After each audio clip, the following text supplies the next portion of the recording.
ఎవరైనా సరే ఆరోగ్యంగా ఉండాలంటే శుభ్రత పాటించాలి. మరి శుభ్రత కావాలంటే ఎలిం ప్రొడక్ట్స్ వాడాలి. Welcome to iDream media. So జనరల్గా నెయ్యి, ఘీ, సో ఇది తీసుకుంటే మంచిదేనా? ఎంత తీసుకోవాలి ఆరోగ్యంగా ఉండాలంటే? ఎవరైనా తీసుకోకూడదా? వివరాలు తెలుసుకుందాం. మనతో పాటు ఉన్నారు ప్రముఖ vegetable therapist and sun spiritual society founder Vikramaditya Guruji గారు. గురూజీ నమస్తే అండి. సూర్యోస్మితల్లి. నెయ్యి గురించి కొన్ని రోజుల వరకు తినాలి అన్నారు, కొన్ని రోజులు తినకూడదు అన్నారు, మళ్ళీ ఇప్పుడు తినొచ్చు అని చెప్పారు. నెయ్యి తింటే కొలెస్ట్రాల్ పెరుగుతుంది అనే వాళ్ళు ఉన్నారు. సో అంటే నెయ్యి తింటే నిజంగానే కొలెస్ట్రాల్ అనేది పెరుగుతుందా? ఎంత క్వాంటిటీ ఆఫ్ నెయ్యి తింటే మనం ఆరోగ్యంగా ఉంటాం? నెయ్యిలో కూడా ఆవు నెయ్యి, గేదె నెయ్యి ఇలా ఉంటాయి కదా, ఏది మంచిది?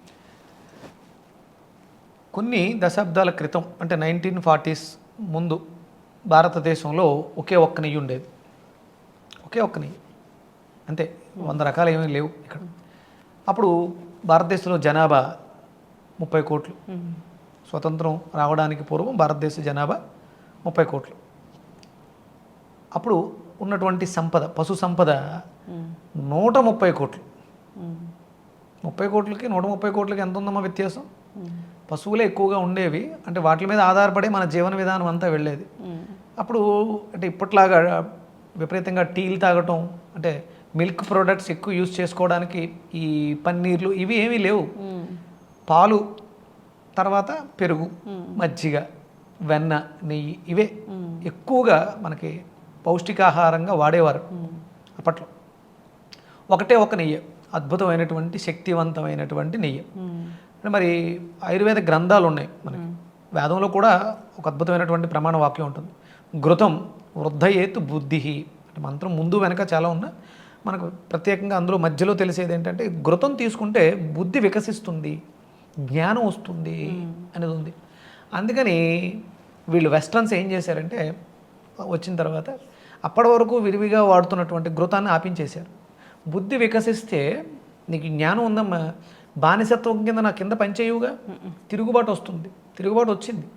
మనం మన మీద ఎంత ఒత్తిడి తీసుకొద్దాం అనుకున్నా మనం తిరుగుబాటు చేసి వాళ్ళని తరిమేశాం.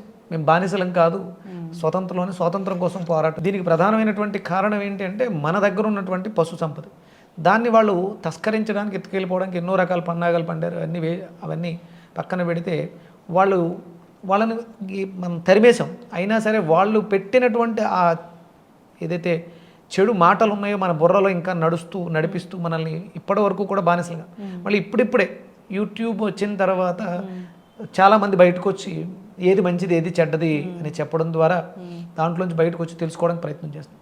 తాతయ్యలు, అమ్మమ్మలు వాళ్ళు విపరీతంగా నెయ్యి వాడేవారు. అన్నం వడ్డించారు అంటే కంపల్సరీ నెయ్యి. అసలు నెయ్యి పరిసేచనం కాకుండా తినకూడదు అని శాస్త్రం చెప్తుంది. ఎంతో కొంత మీరు నెయ్యితో తడిపినటువంటి ఆహారాన్ని స్వాహాకారం చెప్తూ లోపలికి స్వీకరించాలి. అది చాలా ఆరోగ్యదాయకం, మన అరుగుదలను మెరుగుపరుస్తుంది. మనకు కొన్ని మంత్రాలు ఉంటాయమ్మా. మూలాగ్నియే స్వాహ అని ఒక స్పూన్ నెయ్యిని నోట్లో వేసుకుంటాం. చిదాగ్నియే స్వాహ అని ఒక స్పూన్ నోట్లో వేసుకుంటాం. జఠరాగ్నియే స్వాహ అంటే మనకి మూలాగ్ని, మనల్ని నడిపించేటువంటి అగ్ని ప్రజ్వలించడానికి భోజనానికి ముందు ఒక స్పూన్ నెయ్యి నోట్లో వేసుకోవాలి. అలాగే చిదాగ్ని, ఆలోచన శక్తి బాగుండాలి. చిదాగ్నియే స్వాహ ఒక స్పూన్. జఠరాగ్నియే స్వాహ, మన శరీరంలో జఠరాగ్ని ప్రజ్వలించాలంటే కావాల్సిందేంటి? ఆవుని, స్వచ్ఛమైనటువంటి ఆవుని వేస్తే అగ్ని ప్రదీపనం బాగుండి అరుగుదల మెరుగుపడుతుంది. ఇప్పుడు ఇవి లేవు, డైరెక్ట్ అన్నం వేసేస్తున్నాం, ప్లాస్టిక్ అరుగుదల లేక ఇబ్బంది పడుతుంది. అందుకని అంటే 3 స్పూన్ల వరకు మీకు ఇక్కడ కొలమానం వచ్చేసింది. 3 స్పూన్ల వరకు మనం తినవచ్చు 3 స్పూన్స్ హ్యాపీగా. అంటే మన వంటకాలన్నీ కూడా చాలా నేతితోనే ఉంటాయి. ఇప్పుడు సున్నుండలు దేంతో చేస్తారు? నెయ్యితోటే చేస్తారు కంపల్సరీ. సున్నుండ అద్భుతమైనటువంటి పౌష్టికాహారం. ఇలా మనం ప్రతిరోజులోనూ రకరకాలుగా కనీసం ఒక 3 నుంచి 5 స్పూన్ల వరకు గీని, అంటే 50 గ్రామ్స్ వరకు తీసుకోవచ్చు.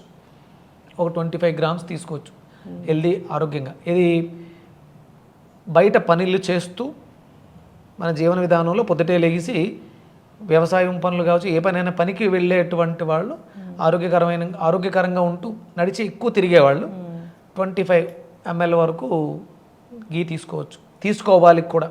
ఇక కూర్చుని, అంటే ఇప్పుడు ఏసీ రూమ్స్లో కూర్చుని శారీరక శ్రమ లేని వాళ్ళు కొంచెం తక్కువగా తీసుకోవాలి. అది అన్నంలో కంపల్సరీ తీసుకోవాలి. అలాగే చిన్నపిల్లలు అంటే వాళ్ళు తల్లిపాలు తీసుకుని పెరిగారు, అందులో కూడా అద్భుతమైనటువంటి పోషకాలు ఉంటాయి. కంపల్సరీ పిల్లలకి, చిన్నపిల్లలకి ఉత్తి అన్నంలో అప్పుడే అన్నం తినిపించడం మొదలుపెట్టి ఉంటారు కదా, ఒక స్పూన్ నెయ్యి వేసి, ఆవు నెయ్యి వేసి కొంచెం ఉప్పు వేసి పెడతారు అంతే. ఉప్పు నెయ్యి ఇంకేం అక్కర్లే, సరిపోతుంది. వాళ్ళకి చాలా అద్భుతమైనటువంటి ఆరోగ్యాన్ని ఇస్తుంది. ఫాలో అవ్వాలని కోరుకున్నామండి. చాలా చక్కటి ఇన్ఫర్మేషన్. ధన్యవాదాలు. సూర్యోస్మి తల్లి.